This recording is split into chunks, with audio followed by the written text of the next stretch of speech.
남녀가 만나 결혼할 수 있는 확률이 통계청 사이트에 올라 있는데 이렇습니다.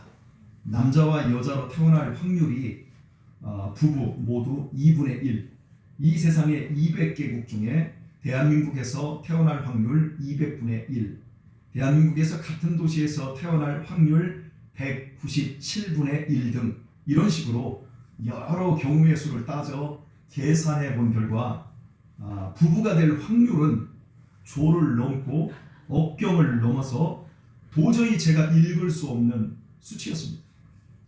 부부로 연을 맺는 것은 기적이라는 거예요. 이런 식으로 따져보니까 부모와 자녀, 형제, 동료의 만남도 계산될 수 없는 기적 아닌 것은 없었습니다. 그러므로 이 세상에서의 모든 만남은 굉장히 소중한 것입니다. 더욱이 이 기적과 같은 만남을 소중히 해야 할 이유는 또 있습니다. 그것은 결자 해지, 회자 정리, 반드시 헤어짐이 있기 때문입니다. 불가피한 이사를 할 수 있고요, 이직이 있을 수 있고요, 또 출가, 또 이혼 등으로 헤어지고 필연 죽음이 따르기에 만남이 지속되는 한 서로를 소중히 보다듬어야 합니다. 저와 여러분이 진리의 복음을 믿고 구원의 은혜를 입어 하나님의 자녀가 되었습니다. 이 확률은 얼마나 될까요? 이것은 확률이 아닙니다. 우연히 예수님을 구주로 믿을 수는 없기 때문입니다. 인간은 죄와 허물로 죽은 존재이며 하나님께서 우리를 택하시고 부르시지 않고는 애초에 시작될 수가 없습니다. 하나님께서 아들의 이름으로 보내시는 성령을 우리에게 주시지 않고는 예수님을 믿을 수가 없습니다. 오직 하나님의 일방적인 선택에 의한 은혜를 입은 사람만 예수님을 믿게 되어 있기에 믿음은 확률이 아닌 하나님의 전적인 은혜이자 하나님의 뜻입니다. 대한민국 안에는 850만 명의 교인이 있고 5만 개 교회가 있습니다. 이것은 확률로 따질 수 있어요. 그래서 확률로 따질 때 우리가 한 교회를 섬길 수 있는 확률은 5만 분의 1입니다. 우리 성도들끼리 서로를 만날 수 있는 확률은 850만 분의 1입니다. 평택 시민 60만 명을 다 만나는 것보다 14배나 어려운 일입니다. 평택시에서 가장 중요한 사람이 시장이겠지요. 시장님도 60만 명을 다 만나지 못해요. 그런데 이 60만 명을 만나는 것보다 14배 이상 어려운 일이 한 교회에서 성도들이 만나는 일입니다. 그러므로 한 교회에서 우리가 만났다라고 하는 건 하나님의 특별한 뜻과 특별한 섭리 속에서 되어진 일인 겁니다. 더욱이 우리의 만남은 결코 헤어짐이 없습니다. 우리도 필연코 죽지만 천국에서 다시 만나게 됩니다. 이 세상은 우리의 종착점이 아닙니다. 이곳은 지나가는 곳이며 저와 여러분의 종착지는 천국입니다. 이 시대의 크리스찬들은 하늘나라에 대한 지식이 너무나 얕습니다. 그리하여 함께 모여도 천국에 대해서 이야기를 잘 나누지 않습니다. 초대교회 성도들은, 그리고 핍박받는 성도들은 모이기만 하면 하늘나라에 대해서 함께 살 그것을 이야기하며 서로를 위로하는데, 우리 시대의 크리스찬들은 모여도 천국에 대해서 이야기하지 않습니다. 이 세상에 맞추어 모든 복을 누리면서 누가 크냐, 누가 더 많이 가졌니, 누가 잘 되었니, 이런 것만 따지면서 삽니다. 그래서 죽음이 찾아오면 두려울 뿐 한편으로는 그것이 얼마나 신나는 일인지 알지 못한 채 당황만 합니다. 큰 병에 걸리면 마치 죽음이 인생 패배인 것처럼 여길 뿐 죽음을 통해서 이제 영원히 맛보게 될 천국에 대한 기대가 매우 부족합니다. 병을 치료하고 병을 극복하는 것도 중요한 일이지만 잠깐 세상 사는 동안에 영원히 살게 될 천국에 대한 지식을 갖추는 것은 더 중요한 일입니다. 오늘의 말씀을 통해서 죽었던 우리를 구원하신 하나님의 은혜에 대해 더 깊이 알게 되고 더 감사하게 되는 은혜가 우리에게 있기를 소원합니다. 아시아의 무라에서 알렉산드리아로 갈아탔을 때 276명 중에 예수님을 믿는 사람은 고작 3사람뿐이었습니다. 그러나 보름에 가까운 폭풍우를 거치면서 그들 전부는 바울과 아리스다고와 누가처럼 거듭난 참 생명을 가진 자가 되었습니다. 비상식적인 먹음을 통해 그들은 하나님의 구원이 단지 목숨을 조금 더 연장시키는 정도가 아님을 알게 되었습니다. 아직 잘은 모르지만 희미하게나마 영적 세계가 있다는 것과 하나님께서 은혜로 주시는 영원한 생명에 대해서 알게 된 것입니다. 하지만 날이 밝아오자 해안의 배를 접안시키는 과정에서 군인들이 죄수들을 죽이고자 하였습니다. 배의 앞부분이 모래톱에 박힌 상황에서 뒤쪽이 깨어지는 급박한 상황이 되자 군인들은 자신들의 안위만을 생각했습니다. 죄수들이 도망을 치게 될 경우 자신들이 그 책임을 져야 하기에 아예 죄수들을 죽여서 책임을 모면하고자 하였습니다. 그리스도인이라고 해서 모두 책임 있는 삶을 사는 것은 아닙니다. 오히려 자기 모심과 유익만 꾀하는 이 얄팍한 사람들이 더 많습니다. 하지만 하나님의 뜻은 언제나 져야 할 책임을 지기 위해 자기 희생을 두려워하지 않는 사람을 통하여서만 이루어집니다. 책임을 면하고자 죄수들을 죽이려고 한 군인들과는 달리 도리어 자신의 목숨을 걸고 바울을 살리고자 한 백부장 율리오의 책임 있는 행동으로 모든 죄수들이 죽음의 위기를 면할 수 있게 되었습니다. 그리하여 알렉산드리아호에 승선한 사람들 모두는 무사히 육지의 상륙, 새 생명을 이어갈 수 있게 되었습니다. 여기까지가 지난 시간까지 살펴본 말씀이었고 이어서 오늘의 본문 28장 1절로 넘어오게 되었습니다. 우여곡절을 겪으면서 15일 만에 부태오른 사람들이 제일 먼저 한 것은 여기가 어디인지를 확인하는 것이었습니다. 확인 결과 그곳은 이탈리아 반도의 남부 아래에 있는 멜리데 섬, 오늘날 지명으로 몰타 섬이었습니다. 길이 29km, 너비는 15km에 불과한 우리나라의 강화도 정도 되는 작은 섬이 멜리데입니다. 유럽 대륙과 아시아 대륙 그리고 아프리카 대륙에 둘러싸여 있는 지중해는 동서의 길이가 약 4,000km, 남북의 최대 길이는 약 1,600km로 총 바다 면적은 296만 9,000 제곱킬로미터입니다. 그에 반하여 멜리데 섬의 면적은 겨우 435 제곱킬로미터로 지중해 총 면적의 0.01465%밖에 되지 않습니다. 1%도 안 됩니다. 0.5%도 안 됩니다. 그 정도의 크기라면 지중해 전체를 놓고 보면 넓은 축구장에 탁구공 하나 놓인 정도입니다. 유라굴라 광풍을 만나 15일을 휩쓸렸던 알렉산드리아 호가 그 섬에 도착한 것입니다. 그렇다면 알렉산드리아 호가 멜리데에 도착할 수 있는 확률은 얼마나 될까요? 제로입니다. 0입니다. 도착해서는 안 됩니다. 8주 전에 확인했지만 오늘 이렇게 지도를 보면서 다시 한번 확인을 하겠습니다. 자, 제가 잠시 옮길게요. 출발을 여기서 했습니다. 가이사랴에서 시돈을 거쳐서 그리고 루기아의 무라에서 이제 알렉산드리아로 이렇게 대륙을 지중해를 횡단하는 배로 여기서 갈아탔지요. 그래서 여기서 갈아타고 이렇게 와서 여기가 바로 이제 그 크레타 섬입니다. 여기에서 여기 미양에 이제 막 바람을 만나서 미양에 정착해서 바로 이쪽에 더 큰 곳으로 베닉스 항으로 가서 과동하자, 겨울을 지내자 하고 여기서 이만큼을 가려다가 여기 이만큼 나왔을 때 이쪽에서 유라굴라라고 하는 광풍이 불었습니다. 그래서 이 배가 떠밀리게 되었는데, 자 보십시오. 이게 지금 파란색 이 화살표가 계절풍입니다. 이때는 바람이 위에서 지금 이렇게 서북 쪽에서 내려 꽂히는 바람입니다. 그러면 여기에서 배가 지금 이 광풍을 만났다면 이 계절풍과 함께 이 유라굴라 광풍과 함께 이 배는 당연히 이쪽으로 꽂혀야 됩니다. 이쪽으로 떨어져야 됩니다. 표류를 하면. 그래서 선원들이 이쪽에 있는 이 리비아 쪽에 있는 이 사르디스 이 모래톱을 굉장히 두려워했던 것을 볼 수 있지요. 그런데 15일의 항해 끝에 바람이 이쪽에서 오는데 표류한 겁니다. 항해를 한 게 아니고 표류를 했는데 이렇게 해서 이렇게 와서 지금 여기에 와 있는 거예요. 지금 이쪽에 바로 로마거든요. 이게 지금 정규 항로예요. 바람이 이쪽에서 오는데 이렇게 부는데 표류했는데 배가 여기까지 와버린 겁니다. 그리고 이 넓은 지중해에서 이 지금 이 몰타라고 하는 지금의 현재 이 지명인데요. 오늘 지금 우리가 얘기하고 있는 게 멜리데거든요. 여기로 지금 오게 되어진 거예요. 자, 서북 쪽에서 지금 계절풍이 내리꽂히고 있지요.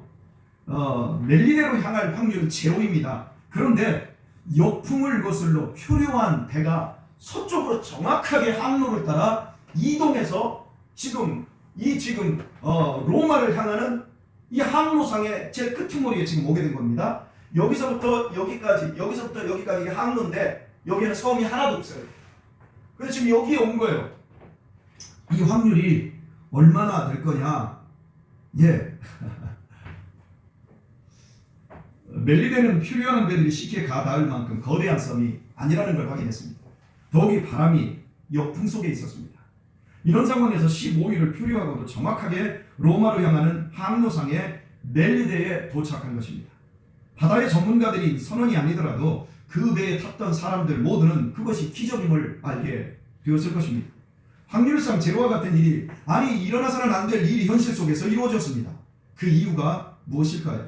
하나님께서 바울을 황제의 법정에 세우시겠다고 약속하신 그대로 역사에 주셨기 때문입니다. 오직 주님의 종과 증인으로서 주님의 뜻만을 쫓는 바울을 위해 한치의 오차도 없이 하나님께서 신비롭게 섭리해 주신 결과였습니다. 이 사실을 확인한 누가는 우리가 구원을 얻은 후에 안즉 그 성은 멜리데라 하더라. 이렇게 감격에 찬 기록을 남긴 겁니다. 인간을 구원하는 복음은 하나님께서 아들 예수님을 갈보리 십자가에 죽여놓고 시작하신 일입니다. 믿음은 긍정의 힘이나 적극적인 사고방식이 아닙니다. 믿음은 하나님께서 우리들에게 주시는 구원의 능력입니다. 천국은 관념의 세계가 아닌 우리가 이 땅에 호흡하기 전부터 실제하고 실존하는 장소입니다. 천국과 영생이 관념이 아닌 실제로 믿어진다면 심장이 터질 만큼 좋아서 잠이 오지 않을 것입니다. 복음이 이론이 아니라 실제로 내 영혼에 부딪혀오면 내 모든 것을 팔아서라도 잡으려 하게 되어 있습니다. 사랑하는 교회 여러분, 복음 안에서 생명을 얻고자 한다면 우리는 믿는 데에 생명을 걸어야 합니다. 복음은 하나님의 전심을 쏟아주신 사건입니다. 아들의 생명을 걸고 복음을 주셨기에 우리도 내 목숨을 걸고 받아야 합니다. 느낌이나 감정이 아니라 믿음으로 믿어야 하는 복음입니다. 복음을 복음되게 취급해야 합니다. 영생을 얻고자 한다면 영생을 얻고자 하는 태도로 주님을 믿고 의지해야 하지 않겠습니까? 주님을 믿는다 하지만 예수님이 바지 사장 정도밖에 안 되거나 믿는 태도가 마치 복권 한 장 사는 시기라고 한다면 그런 사람들은 인생 역풍 중에도 바울 사도처럼 하나님의 뜻을 이루어가는 멜리데를 경험하기는커녕 인생의 순풍 속에서조차도 하나님의 사랑과 은혜를 발견하지 못한 채 원망과 불평 속에 인생을 허비하고 마는 겁니다. 복음이 100이면 우리의 믿음도 100이어야 합니다. 목숨 걸고 주신 복음이기에 우리도 목숨 걸고 믿을 수 있어야 합니다. 바로 그 사람에게만 하나님이 주신 구원이, 영생이, 천국이 기적으로 체험될 수 있음은 당연한 귀결입니다. 멜리데 성은 주전 1000년경 페니키아인들이 이주하여 살기 시작하면서 역사의 막이 올랐습니다. 멜리데라는 섬의 이름은 페니키아인들이 붙인 것으로 그 의미는 피난처입니다. 왜 이름이 피난처일까요? 인간의 관점으로는 그냥 우연히 이름이 붙여졌다고 치부할 수 있지만 오늘 본문의 상황에 맞추어 생각해 보십시다. 하나님께서 태초부터 멜리데 섬을 바울을 위한 피난처로 예비해 두시고 죽음의 유라굴로 광풍 속에서 알렉산드리아호를 정확하게 그곳으로 휩쓸려 가도록 섭리하신 것이었습니다. 당신의 뜻을 이루고자 순종하는 바울을 위해 태초부터 예비해 두셨던 그 피난처에 정확하게 바울을 떨어뜨려 주신 것입니다. 그 피난처인 멜리데에서 3개월 동안 충분한 쉼과 공급을 받으며 바울은 노쇠하고 병약한 몸을 추스를 수 있었습니다. 그리하여 멜리데 섬을 징검다리 삼아 마침내 로마에 있는 황제의 법정에 하나님의 종과 증인으로 설 수 있었습니다. 뿐이겠습니까? 바로 그곳 로마에서 복음을 전하다가 순교로서 죽음의 문을 열고 당당히 하늘나라에 들어갔습니다. 바울은 고린도전서 15장 19절에서 우리에게 이렇게 말하고 있습니다. 만일 그리스도 안에서 우리가 바라는 것이 다만 이 세상의 삶뿐이면 모든 사람 가운데 우리가 더욱 불쌍한 자이러라. 다시 한번 읽어드리도록 하겠습니다. 만일 그리스도 안에서 우리가 바라는 것이 다만 이 세상의 삶뿐이면 모든 사람 가운데 우리가 더욱 불쌍한 자이리라. 바울이 예수님을 믿음으로 바라는 것은 이 세상에서 성공하여 더 착하고 더 행복한 삶을 사는 것이 아니었습니다. 우리들이 얼마나 현세에서의 성공과 경관과 부귀와 훌륭함을 원합니까? 그러나 그것이 전부가 아니라는 것입니다. 이 세상에서의 출세와 행복만을 바라고 산다면 우리들은 세상의 사람들 가운데 가장 불쌍한 사람들이라고 말하고 있습니다. 지금 우리의 삶은 나그네일 뿐입니다. 이 세상도 지나가고 그 정욕도 지나가고 우리 자신도 지나갑니다. 그리스도인에게 최종 목적지는 하늘나라입니다. 나이 먹고 몸이 쇠해지며 병이 들수록 천국이 가까워 오고 있는 것입니다. 죽음은 하늘나라가 시작되는 문이 열린 것입니다. 예수님이 죽으시기 직전 요한복음 14장 1절에서 이렇게 말씀하셨습니다. 너희는 마음에 근심하지 말라. 하나님을 믿으니 또 나를 믿으라. 내 아버지 집에 거할 곳이 많도다. 그렇지 않다면 너희에게 일렀으리라. 내가 너희를 위하여 처소를 예비하러 가노니 가서 너희를 위하여 처소를 예비하면 내가 다시 와서 너희를 내게로 영접하여 나 있는 곳에 너희도 있게 하리라. 내가 가는 곳에 그 길을 너희가 알리라. 이곳에 있는 우리의 집들은 우리 몸을 잠시 눕힐 여관이지 그 집은 우리의 진짜 집이 아닙니다. 우리의 진짜 집은 천국에 있습니다.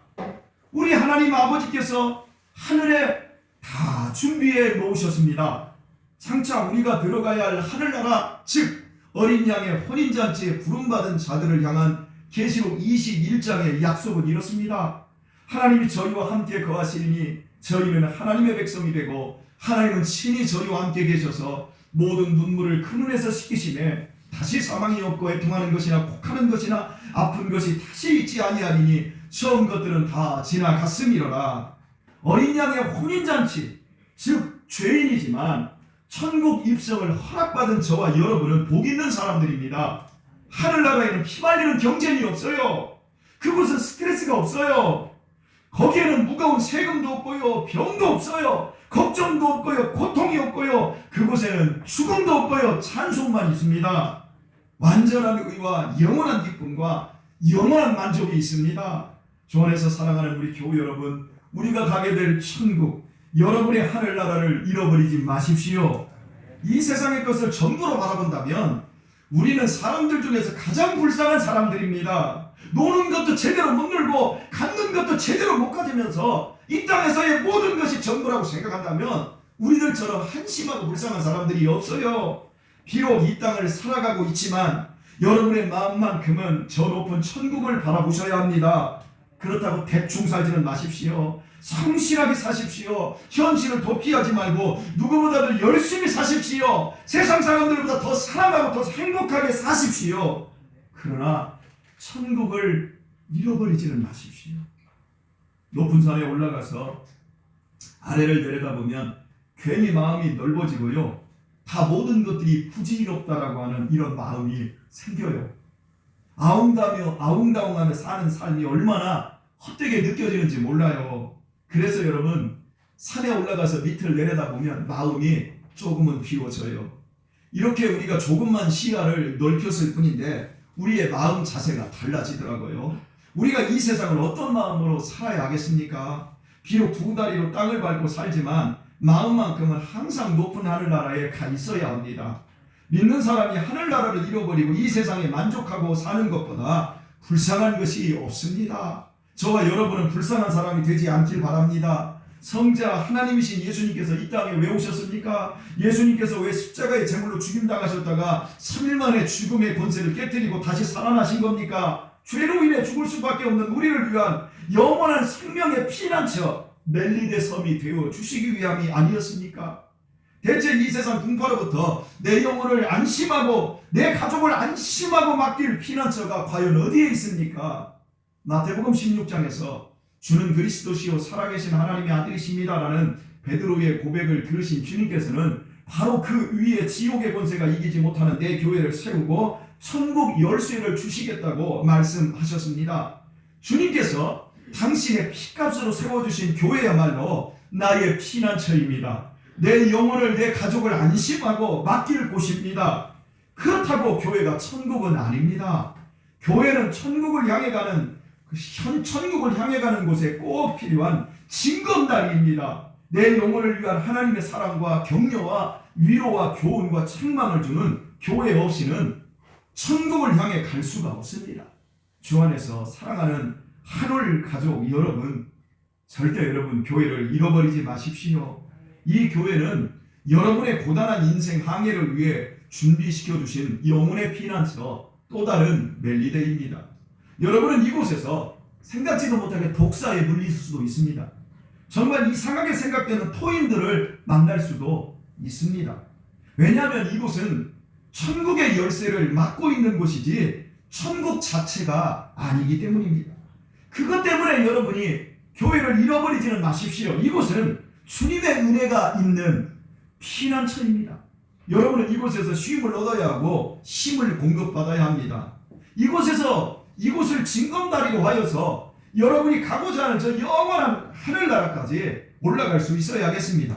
이 교회는 여러분의 영혼이 종착할 곳이 아닌 천국의 사명을 감당하기 위해 힘을 얻고 훈련하는 곳입니다. 학생들과 청년들은 바르게 훈련해야 됩니다. 멜리데보다 더 큰 무대를 향해 나갈 준비를 해야 합니다. 이곳에서 훈련이 안 되면 그 인생 별 볼 일 없이 이 땅에서 세상에서 그냥 세상에 꼬북 노릇만 하다가 끝나고 마는 거예요. 그래서 믿음의 실력을 우리 학생들과 청년들이 쌓아야 합니다. 돈 많이 벌고 성공하기 전에 은혜와 진리로 충만해지는 훈련을 받아야 합니다. 그래야 아름답게 쓰임받을 수 있습니다. 인생의 후반전을 살고 계시는 성도 여러분, 여러분은 하늘나라를 잘 준비하셔야 합니다. 대충 살다가 때가 되면 갈지도 갈 수 없을지도 모르는 천국이 아니라 확실하게 여러분 천국에 들어갈 준비를 하셔야 합니다. 먼저 살다가 수많은 믿음의 선진들처럼 죽음이 하늘나라에 들어가는 문을 여는 영광이 될 수 있게 하십시오. 말씀의 은혜를 받으십시오. 우리를 구원하는 복음은 하나님의 능력이요 하나님의 지혜입니다. 이미 주어진 완전한 복음을 죽음의 때에 더 풍성하게 누리려면 현재의 삶에 내 전심을 복음에 두어야 합니다. 나이 먹어가며 불안하고 허해지는 여러분의 내면을 하나님의 완전한 복음을 믿는 믿음과 소망으로 채워가십시오. 죽음의 문을 열 때 비루하고 한심스러운 사람이 아닌 믿음 안에서 모든 것을 이룬 멋진 퇴장이 되게 하십시오. 영원한 날까지 하나님의 영광이 음부의 권세가 이기지 못하는 이 교회와 믿는 여러분의 삶 속에 함께 할 것입니다. 오늘의 말씀을 맺겠습니다. 작년 한 해 동안 우리를 떨게 했던 코로나 광풍은 지금도 여전히 우리를 위협하고 있습니다. 그리고 우리는 지금 지쳐 있습니다. 그러나 주님은 이 코로나 속에서도 교회라는 멜리데를 준비해 놓으셨습니다. 우리 모두 고단한 육신의 때를 지나고 어느덧 시작될 영혼의 때에 하늘나라에서 함께 만날 것을 믿으시고 이 코로나 광풍 속에서도 내게 주신 송탄 장로교회의 피난처에서 은혜와 말씀을 공급받으며 더욱 힘차게 천국을 향해 나아가실 수 있기를 예수님의 이름으로 축원드립니다.